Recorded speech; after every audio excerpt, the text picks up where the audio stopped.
आम्ही आदेश मानणारे प्लेअर आहे, बाबासाहेबाचा आदेश आहे म्हणूनच गप्प बसतो.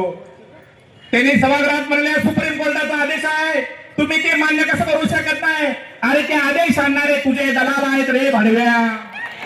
लक्षात ठेव, ती आदेश ती तुमची समिती आहे, ती समिती आणली.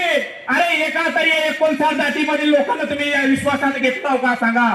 डॉक्टर बाबासाहेब आंबेडकरांची 14 एप्रिलची जयंती होती आणि त्यांनी त्या दिवशी मागायला ती की बाबा तुमचं मत मांडा.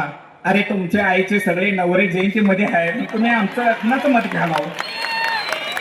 साहेब मला माफ करा, तुम्ही मला काय म्हणायचं म्हणा, परंतु जनतेच्या मनातलं कोणतरी एक पण बोलणं पाहिजे का नाही? जनतेच्या मनामधलं बोलणारा एक तर प्लेअर पाहिजे का नाही? पोलीस असेल, पोलीस बांधव, तुम्ही हे आपलेच आहे, तुम्हाला पुढं करण्यात सकाळपासून त्रास आहे मला. इथं साऊंड लावू देण्यात, तिकडं गाडी पकडाल्यात, गाणे म्हणू देण्यात बाबासाहेबाचे.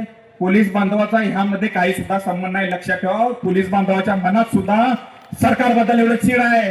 परवाच एका नेत्याने सांगितलं की साहेब तुमचं सरकार एक घ्या लवकर, माझी इथून बदली करा. त्यांना पण पडवायचं आहे, त्याने पण वैतागल्यात, त्याने बघू शकत नाही. परवा दिल्लीचं आंदोलन बघितलं तुम्ही.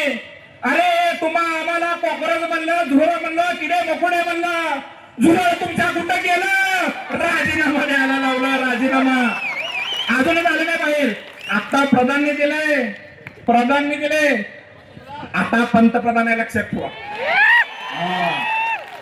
या भारत देशातील 80% लोक या भाजप सरकारच्या विरोध आहेत. अहो साहेब, मी निवडणुकीला थांबलो, निवडणुकीमध्ये माझ्या विरुद्ध आमच्या समाजाचा कोणी सुद्धा नव्हता, तरी सुद्धा यांनी ईव्हीएमच्या माध्यमातून माझा पराभव केला, वंचित बहुजन आघाडीचा पराभव केला.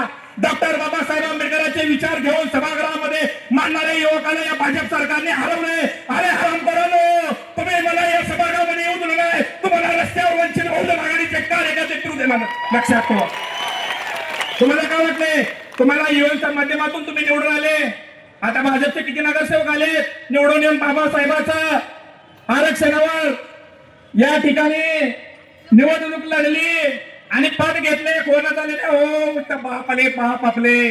त्यामुळे आपल्या बापाच्या पाठीशी आणि बापाच्या विचाराच्या पक्षाशी आपल्या सगळ्याला एकत्रित राहायचं आहे.